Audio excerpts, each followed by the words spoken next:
Good morning. Today on Cooking with Scott, we're going to make challah bread. Challah bread is traditional for a lot of the high holidays in the Jewish religion. And my wife is Jewish, and of course I am not. I'm Christian.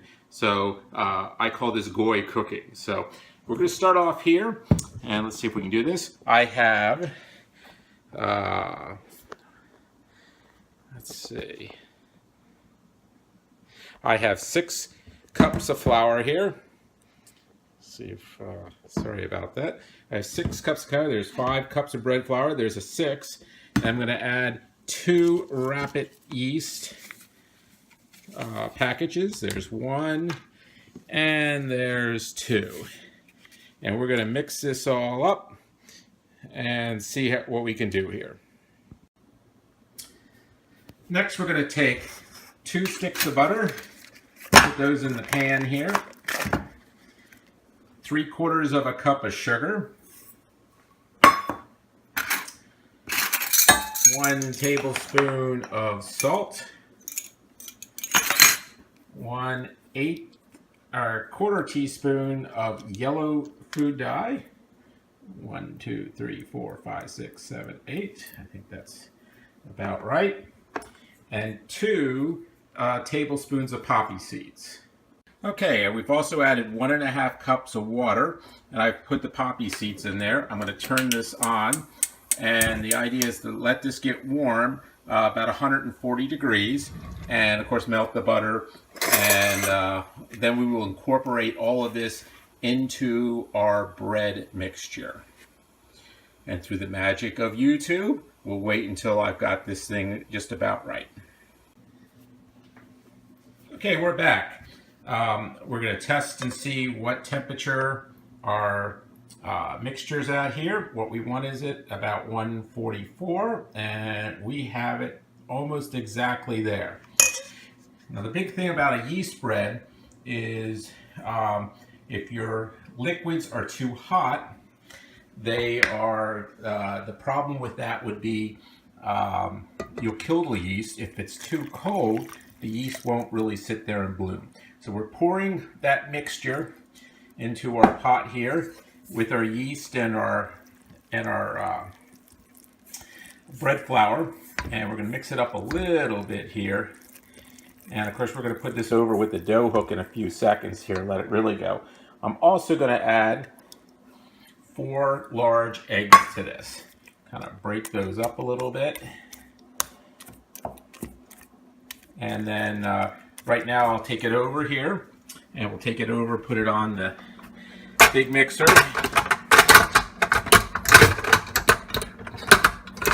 There we go.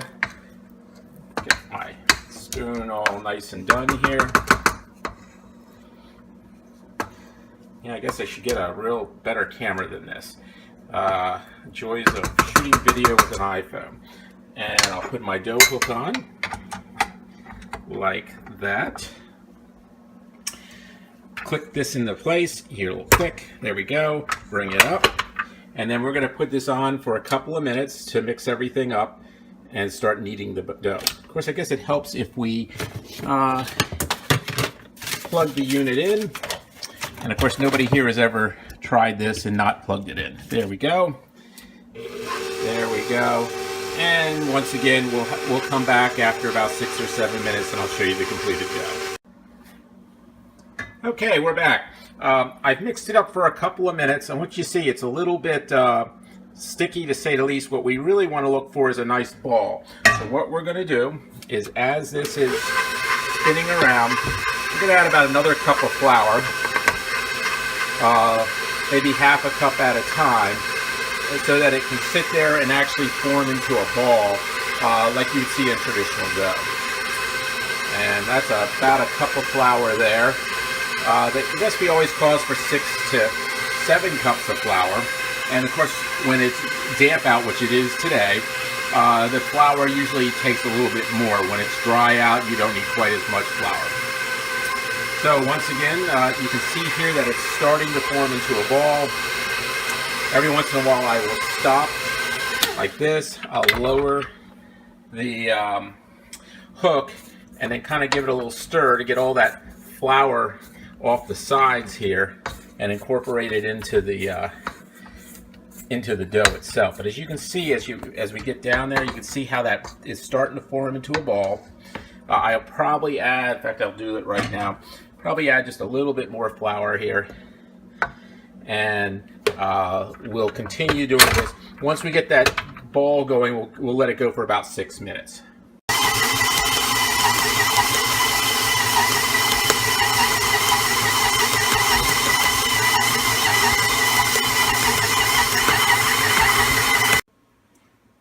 And we're back. So now it's been in there 7 to 8 minutes. And what I'm looking for is kind of a satiny and smooth. I'm going to get in close there. As you can see, the dough is very warm to the touch. I'm going to dump it out. Okay, it's a little bit sticky still.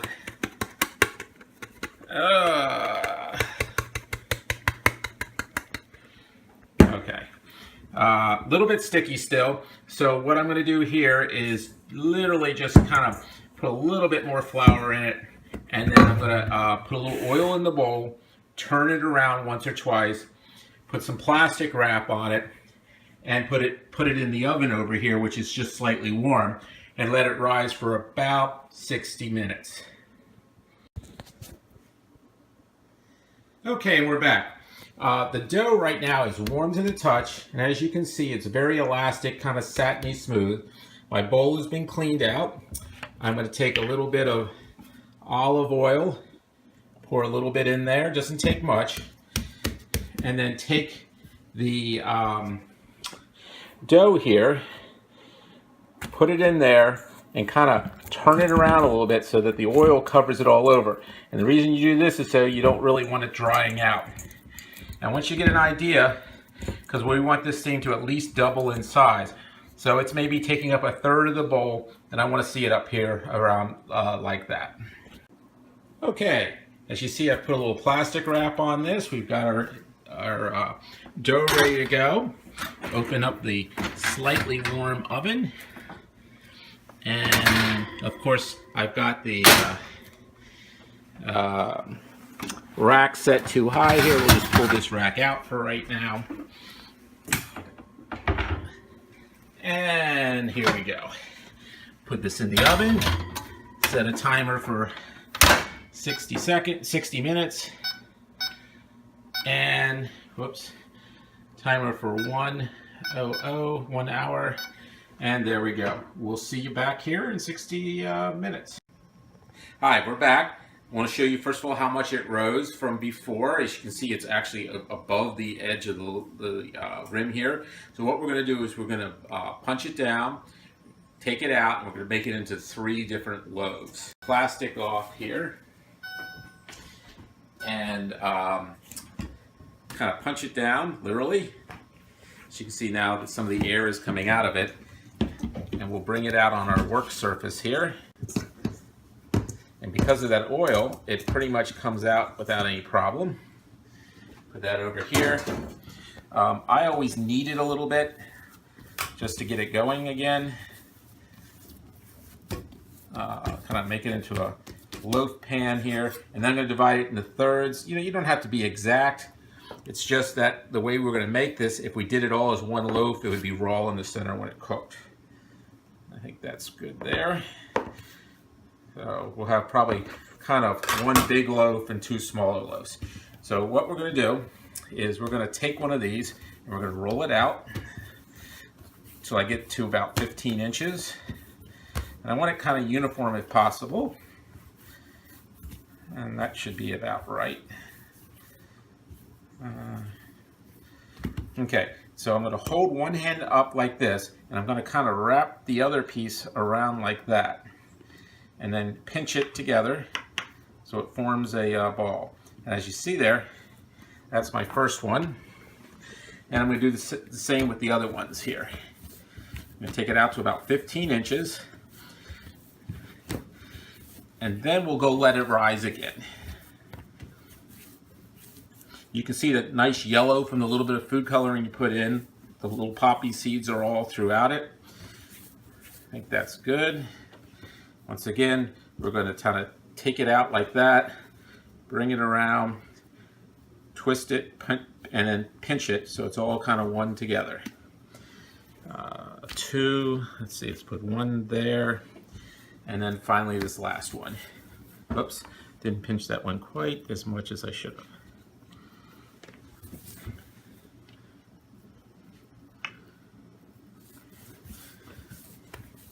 So what we'll do is we'll put it back into our warm oven, and it'll do what's called the second rise. And the second rise won't take as long. It'll take maybe about 25 minutes. It won't quite rise as much. And of course, what we're doing is the gluten within the bread is getting redistributed. Once again, hold it up a little bit. And we'll go counterclockwise this time. Pinch it a little bit underneath. Pinch it underneath here. So it kind of forms a crown. Okay. And I think we move that one a little bit so it has some room to rise, like that. And I think those are good. Once again, those are not pinching very well. Okay, so I'm going to put these back in the oven and we'll let it rise for 25 minutes.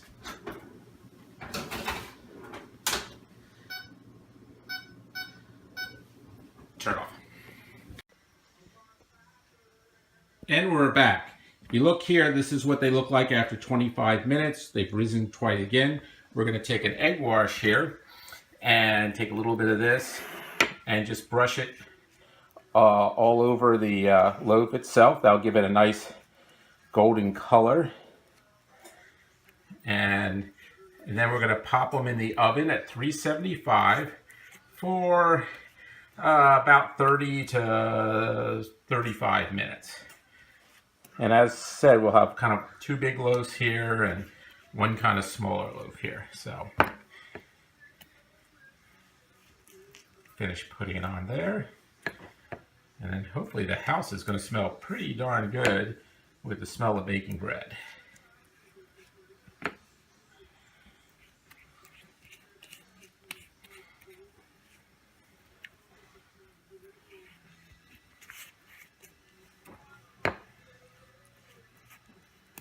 Okay, I think we've gotten the wash on there pretty well. Very good. So now we are waiting for the oven to heat up. So I will be putting them in a 375 oven for 30 to 35 minutes, and we'll show you what they look like when we come out. And here we are with the final out of the oven. These were in there for 30 minutes exactly, and nice and brown. You can kind of hear the hollow sound when you do it. Bottom nice and brown. We're going to let these cool before we cut into them. So that's challah bread for the holidays today. And we're going to have this with our matzo ball soup, roasted chicken, a couple of gefilte fish, kugel, and carrots terrine. That's it. See you all. Bye.